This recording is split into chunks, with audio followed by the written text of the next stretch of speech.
Olá, alunos! Hoje nós vamos tratar do capítulo 7 de História de Israel, da continuidade aí ao que temos visto, né?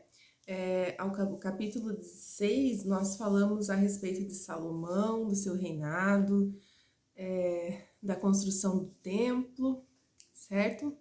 E hoje nós vamos seguir adiante e ver o que aconteceu com Israel nesse novo tempo agora, ok? E eu peço que você se una comigo agora em oração para pedirmos a capacitação do Espírito Santo. Senhor, nós queremos nessa hora te agradecer, te louvar, porque o Senhor é bom, porque as tuas misericórdias, elas se renovam a cada manhã. Obrigada, Senhor, porque temos o dom da vida, o fôlego de vida soprado em nós. Obrigada por tudo que o Senhor tem feito. Te pedimos nessa hora a tua direção, a tua capacitação para compreendermos a tua santa palavra. Em nome de Jesus, amém. Amém, irmãos. Então, hoje nós vamos dar essa sequência, observar um finalzinho aí da vida de Salomão e ver o que acontece para frente. São muitas e muitas informações, então eu vou pegar alguns pontos, certo? Para não ficar uma aula tão longa, mas vocês podem observar a apostila de vocês, que vai ter um pouco mais de detalhes, e claro, a própria Bíblia, né? Fazer um estudo mais minucioso disso aqui para frente.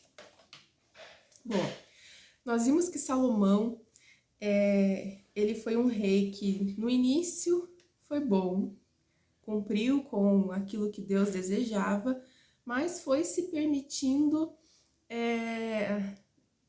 talvez introduzir em religiões pagãs através das mulheres que ele tinha se relacionado, né?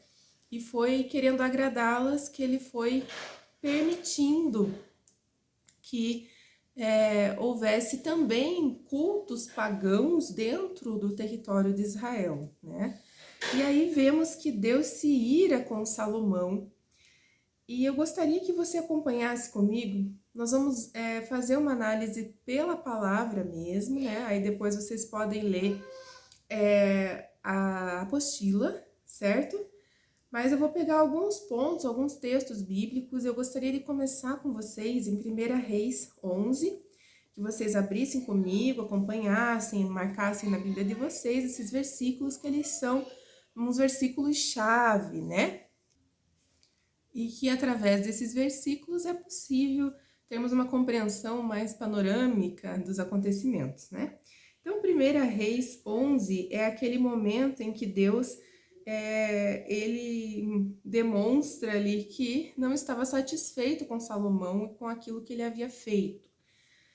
Então, o versículo 11 diz assim: Por isso disse o Senhor a Salomão: Visto que assim procedeste e não guardaste a minha aliança, nem os meus estatutos que te mandei, tirarei de ti este reino e o darei a teu servo. Contudo, não o farei nos teus dias, por amor de Davi teu pai. Da mão de teu filho o tirarei. Todavia, não tirarei o reino todo. Darei uma tribo a teu filho, por amor de Davi meu servo, e por amor de Jerusalém que escolhi. Então, vemos aqui Deus falando, né, que porque ele não guardou a aliança, né, nós vemos que Deus vai estabelecendo alianças com personagens da Bíblia e que o povo deveria também seguir aquela aliança, assim como nós vimos a aliança de Deus com Davi, né, que fala sobre a casa de Davi ser estabelecida, certo? Né, como uma promessa messiânica que justamente Jesus viria a partir da casa de Davi e que o trono de Davi não seria tirado, né? Então vemos que haveria uma dinastia de Davi, ok? Mas que essa dinastia, nós vamos ver aqui, ela tem seus problemas, né? Porque a parte da responsabilidade humana da aliança, que deveria ser ali a contrapartida né, o que o homem deveria fazer em obediência a Deus não é cumprida. Então vemos que Deus vai mexendo ali nessa aliança e ela acaba se tornando praticamente messiânica, certo? Porque o trono de Davi se afasta fisicamente, né, realmente ali do poder, mas espiritualmente não, porque Jesus, o rei, viria ali através da linhagem de Davi, né? Mas ele mostra aqui que Deus esperava que Salomão cumprisse a sua parte da aliança, mas ele não cumpriu, né? Visto que não guardaste a minha aliança, nem os meus estatutos, tirarei de ti este reino e darei a teu servo. Então, nós vamos ver o que aconteceu para frente. Então, Deus faz essa promessa de que aconteceria isso, né? Que ele não tiraria o reino todo, então não seria arrancado das mãos ali de Salomão e da sua descendência, mas por amor de Davi, servo de Deus, ele manteria ali a região de Jerusalém, né? E ali Jerusalém estava dentro da tribo de Judá, né? Ao sul. Então, ele manteria o reino do sul para os descendentes de Davi. Já o reino do norte, né, Israel, as outras 10 tribos, ficaria para o servo de Salomão, né? Então é bem humilhante, vamos dizer assim, para aquele que deveria ser o ascendente da linhagem, né, real, e realmente não acontece. Bom, então nós vemos que Deus levanta adversários contra Salomão, ele levanta ali Hadad, o Edomita, né, Edom, que vem aí de Esaú, né, então os Edomitas, eles eram descendentes de Esaú, que ficava ali ao sul, né, da região ali da Terra Prometida. Esse Edomita é um dos que Deus usa para lutar contra Salomão. E nós vemos que há também Rezon, que também luta contra Salomão. E aí, o que acontece é que Salomão tinha um servo chamado Jeroboão, filho de Nebate, né? Ele era da tribo de Efraim e ele era muito, vamos dizer assim, muito diligente em tudo que ele fazia. Então, Salomão confiava muito nele, em assuntos importantes. Então, deixava nas mãos dele resolver certos problemas, no comando dele, certas obras importantes do reino. E Salomão acaba, né, perdendo aí a linhagem para Jeroboão. Então, eu gostaria que você visse comigo ali, 1 Reis 11, agora o versículo 30, que nós vemos um momento em que o profeta Aías, ele conversa com Jeroboão, ok? Aías pegou na capa nova que tinha sobre si, rasgou-a em 12 pedaços, então 12 pedaços representando as 12 tribos de Israel, né? E disse a Jeroboão, toma 10 pedaços, porque assim diz o Senhor, Deus de Israel, eis que rasgarei o reino da mão de Salomão, e a ti darei 10 tribos. Então, essa representação significava que Deus estava partindo o reino de Israel em duas partes, né? Uma parte que ficariam 10 tribos e que Jeroboão é que seria responsável por governar essas 10 tribos. E ali diz no 32, porém, ele terá uma tribo por amor de Davi, meu servo, e por amor de Jerusalém, a cidade que escolhi de todas as tribos de Israel. Então, ele terá uma tribo, aqui diz uma, mas na verdade seriam duas, porque seriam as 10 do norte e as 2 do sul, mas ali as 2 seria Judá, a tribo que Simeão, que já era meio misturada com Judá, isso já era uma promessa lá feita lá atrás por Jacó, que Simeão ali teria certas dificuldades em relação aos seus territórios. Então, essa tribo de Simeão, ela é absorvida por Judá, e ali fica um pouquinho de Benjamim, mas Benjamim, ele fica no meio termo, então algumas cidades ficam para o sul, outras para o norte, daí há alguns conflitos para frente sobre isso, mas por isso é que se diz uma tribo ao sul, porque Judá seria aquela tribo, né? Seria tipo um território específico e um território muito forte, porque ali ficaria Jerusalém, e nós sabemos toda a questão de Judá, né? De Jesus vir a partir da tribo de Judá. Então há todo esse aspecto messiânico que seria cumprido, né? Nós sabemos que existem partes e promessas que não dependem da contrapartida humana. Então, Jesus viria a partir da tribo de Judá e acabou. Então, Judá precisaria ser preservado a ponto de permitir a vinda do Messias através dessa tribo. Então, essa tribo ficaria com a linhagem de Davi, né? Então, Salomão, e aí o filho de Salomão daria essa sequência agora a essa linhagem, né? Então, ali diz no 33, porque Salomão me deixou e se encurvou a Astarote, deusa dos Sidônios, a Quemos, deus de Moabe, a Milcom, deus dos filhos de Amon, e não andou nos meus caminhos para fazer o que é reto perante mim, a saber, os meus estatutos e os meus juízos, como fez Davi, seu pai, né?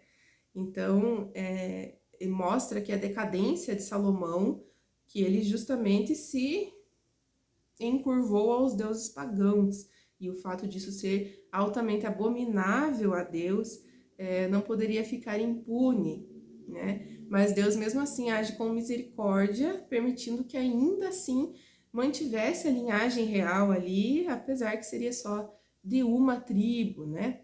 De Judá. 34. Porém, não tomarei da sua mão o reino todo, pelo contrário, falo-ei príncipe todos os dias da sua vida, por amor de Davi, meu servo, a quem elegi, porque guardou os meus mandamentos e os meus estatutos. E ali ele vai continuando, né, falando que ele vai manter Jerusalém, certo? Por causa de toda a promessa envolvida nessa cidade, né? E aí ele diz no 38, para Jeroboão. Então, Deus falando através ali do profeta Aías. Olha só. Se ouvires tudo o que eu te ordenar, e andares nos meus caminhos, e fizeres o que é reto perante mim, guardando os meus estatutos e os meus mandamentos, como fez Davi, meu servo, eu serei contigo, e te edificarei uma casa estável, como edifiquei a Davi, e te darei Israel. Então, aqui é o conselho do Senhor a Jeroboão. Guarde os meus mandamentos. Nós vamos ver se ele vai guardar ou não, se ele vai seguir esse conselho ou vai simplesmente rejeitar, certo? E aí morre Salomão, ali depois de 40 anos de reinado, ok? E Roboão, seu filho, vai vir a reinar no seu lugar, né? E Roboão, no momento em que ele assume ali o reinado, né? O povo vai até Jeroboão pedindo que os impostos sejam diminuídos. Porque na época de Salomão houve um aumento de impostos, porque Salomão tinha toda aquela coisa do reino grande, né? Do estado grande, inchado. Então, para você ter um estado inchado, ou seja, muitas pessoas dependendo do estado, você precisa de impostos para pagar essas pessoas, né? Então, é assim até hoje, né, no governo. E Salomão impôs, como diz ali o povo, um pesado jugo sobre o povo, né? Então, eram altos impostos. E o povo vai até Roboão e fala, viu, tem como abrandar um pouco isso, diminua os impostos, né? E aí o Roboão, ali no 12:5, diz assim, ide-vos e após 3 dias voltai a mim. E aí o povo se foi. Nesse tempo, Roboão foi se aconselhar com os anciãos ali. E os anciãos, que já eram os anciãos ali da época de Salomão, eles aconselharam Roboão no versículo 7, dizendo: Se hoje te tornares servo deste povo e o servires, e atendendo falares boas palavras, eles se farão teus servos para sempre. Então nós vemos. Então os anciãos, eles acabam orientando o Roboão que se ele tiver uma liderança de servidão, uma liderança participativa, né? Não só aquele líder ditador que exige, mas aquele líder que também pensa no povo, que age junto com o povo, que indica o caminho e vai junto, né? Que nós vemos que é o que Jesus era, esse servo. Eles orientam que se eles fizerem isso, as pessoas terão prazer em servi-lo, né? Prazer em obedecer ali ao rei. Mas no 8 diz: porém ele desprezou o conselho que os anciãos lhe tinham dado e tomou o conselho com os jovens que haviam crescido com ele e o serviam. Então ele foi buscar conselho, talvez aonde ele poderia obter aquilo que ele queria ouvir, né? E não a razão, a sabedoria, né? E aí os jovens falaram no 10 ali: assim falarás a este povo, teu pai fez pesado o nosso jugo, mas tu alivia-o sobre nós. Assim lhe falarás: meu dedo mínimo é mais grosso do que os lombos de meu pai. Assim que se meu pai vos impôs jugo pesado, eu ainda vou-lo aumentarei. Meu pai vos castigou com açoites, porém eu vos castigarei com escorpiões. Isso não ia dar muito certo, né, irmãos? Quem trata as pessoas assim não vai muito longe. Então nós vemos que Roboão realmente fez isso, né? Atendeu aí o conselho desses amigos e resolveu aplicar esse conselho, né? Então, dizer que com certeza com ele as coisas seriam ainda piores do que já havia sido com Salomão. E o povo não gostou, né? E aí, no 15 diz assim: o rei, pois, não deu ouvidos ao povo, porque este acontecimento vinha do Senhor para confirmar a palavra que o Senhor tinha dito por intermédio de Aías, o Silonita, a Jeroboão, filho de Nebate. Então o rei não ouviu, e esse não ouvir do rei também tem muito até da vontade de Deus nisso, né? Deus já havia estabelecido que o povo não ia querer Roboão, né? E ele teria que ficar só com a tribo do sul. Então isso faz parte aqui de todo o plano de Deus, o fato até do rei não ter acatado o conselho dos anciãos ali, né? Deus trabalhou nisso aí. E aí, o que acontece? 10 tribos ficam indignadas com Roboão e não querem segui-lo. Não, capaz. Não vamos atrás desse homem aí, não. Ele não vai reinar sobre nós. Até daí o Roboão manda Adorão, que seria um superintendente ali de Roboão, mas Israel o apedreja. Então, matam Adorão apedrejado.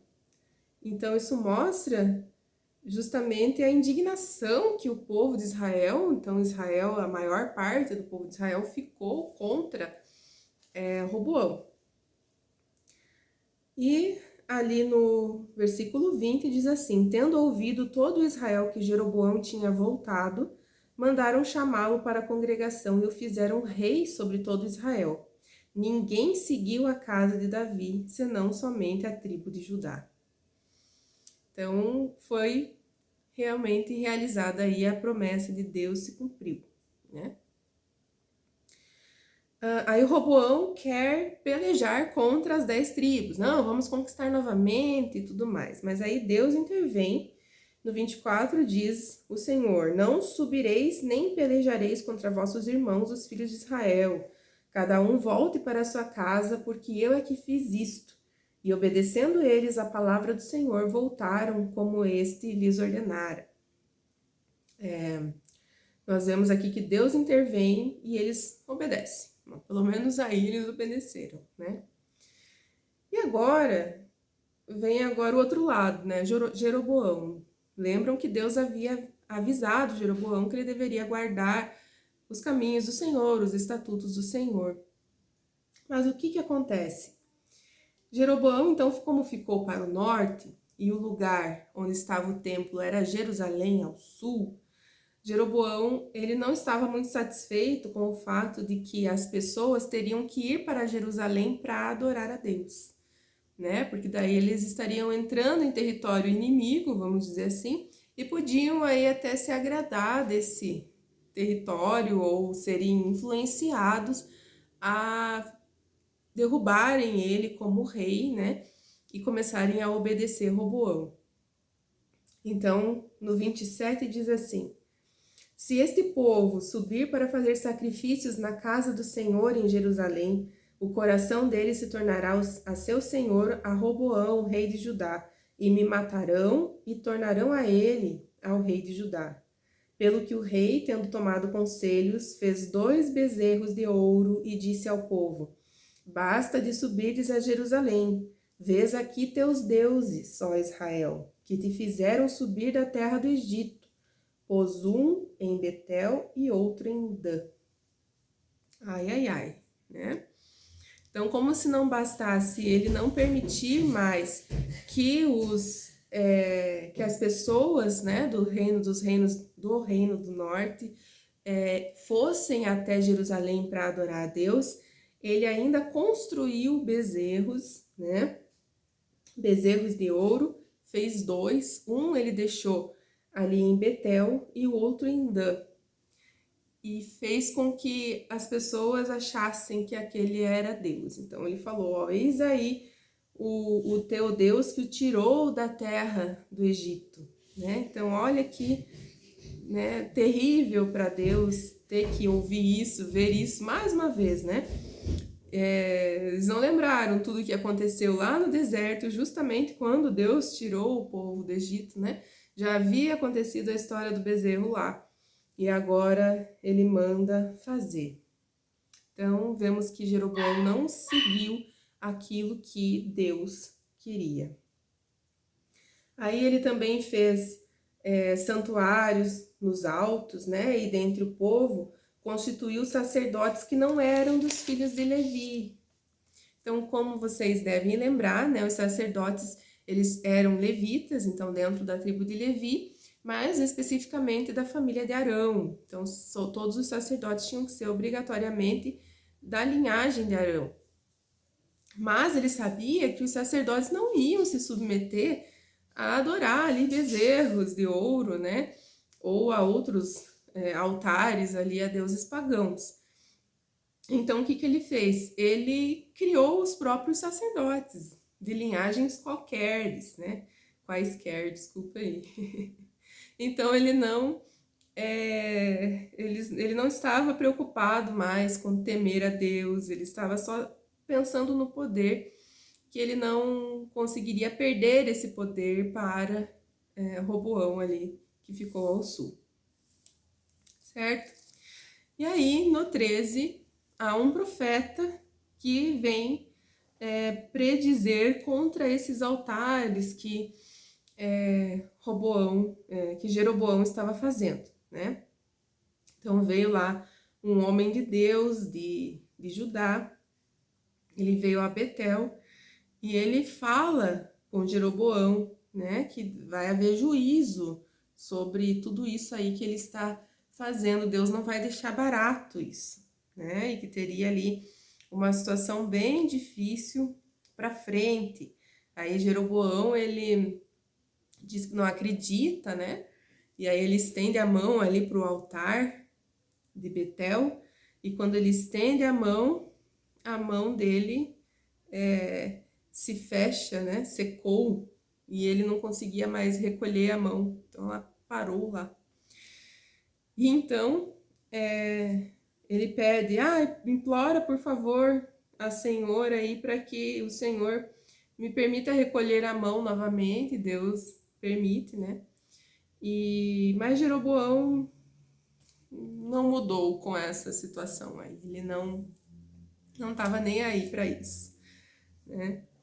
Então, a tal da natureza humana gritando aqui, né? Pensando no poder, pensando no reino dele, né? Para que ele não perdesse. E faz toda aí essa confusão, né? E aí eu gostaria de ler com vocês uma história que tem aqui e que eu acho ela bem pertinente. E como nós estamos falando de Jeroboão e ela está nesse contexto, eu gostaria que vocês acompanhassem comigo, porque ela é uma história que sempre me chamou muita atenção, assim, a respeito de valorizarmos sempre a palavra de Deus, então aquilo que Deus manda acima de qualquer outra coisa, qualquer outra pessoa, né, qualquer outra voz, que a voz de Deus, da sua palavra, seja a maior. Então, esse homem de Deus, né, então estamos falando desse contexto, o homem de Deus que foi falar com Jeroboão, Deus havia mandado que ele não comesse pão, ele não bebesse água naquela região, que ele deveria voltar para Judá por um outro caminho, ir por um e voltar por outro. Então Deus tinha ordenado especificamente algo para esse homem de Deus, né? Não beber água, não comer pão e voltar por um outro caminho. E aí no 11, né, capítulo 13, versículo 11, diz assim: Morava em Betel um profeta velho. Vieram seus filhos e lhe contaram tudo o que o homem de Deus fizera naquele dia em Betel. As palavras que dissera ao rei, contaram-nas a seu pai. Perguntou-lhes o pai: Por que caminho se foi? Mostraram seus filhos o caminho por onde fora o homem de Deus que viera de Judá. Então disse a seus filhos: Albardai-me um jumento. Albardaram-lhe o jumento e ele montou. E foi após o homem de Deus. E achando-o sentado debaixo de um carvalho, lhe disse: És tu o homem de Deus que vieste de Judá? Ele respondeu: Eu mesmo. Então aqui só para contextualizar, tinha um profeta velho que morava em Betel. E esse profeta velho, ele vivia ali em Betel, né? E ele ficou sabendo sobre esse homem de Deus. E ele queria ir falar com ele, né? E ele encontra esse homem de Deus assentado ali debaixo de um carvalho. Então, no 15, então lhe disse: Vem comigo à casa e come pão. Porém, ele disse: Não posso voltar contigo, nem entrarei contigo. Não comerei pão, nem beberei água contigo neste lugar. Então, o profeta velho fala exatamente, né, faz o convite exatamente daquilo que este homem de Deus não poderia fazer, que era ficar ali, né, e comer pão. E ele fala: Não, eu não posso. Eu não posso voltar com você, eu não posso nem beber água, nem comer pão. E o 17, porque me foi dito pela palavra do Senhor, ali não comerás pão, nem beberás água, nem voltarás pelo caminho por que foste. Tornou-lhe ele: Também eu sou profeta como tu, e um anjo me falou por ordem do Senhor, dizendo: Faze-o voltar contigo à tua casa, para que coma pão e beba água. Porém, mentiu-lhe. Então veja que o profeta diz: eu sou profeta também. E um anjo me falou por ordem do Senhor, dizendo que é para ele voltar para casa comigo, para você voltar comigo, para comer pão e beber água. Só que estava mentindo. Então voltou ele e comeu pão em sua casa e bebeu água. E ele caiu nessa mentira, né? Já vamos ver aí a continuação.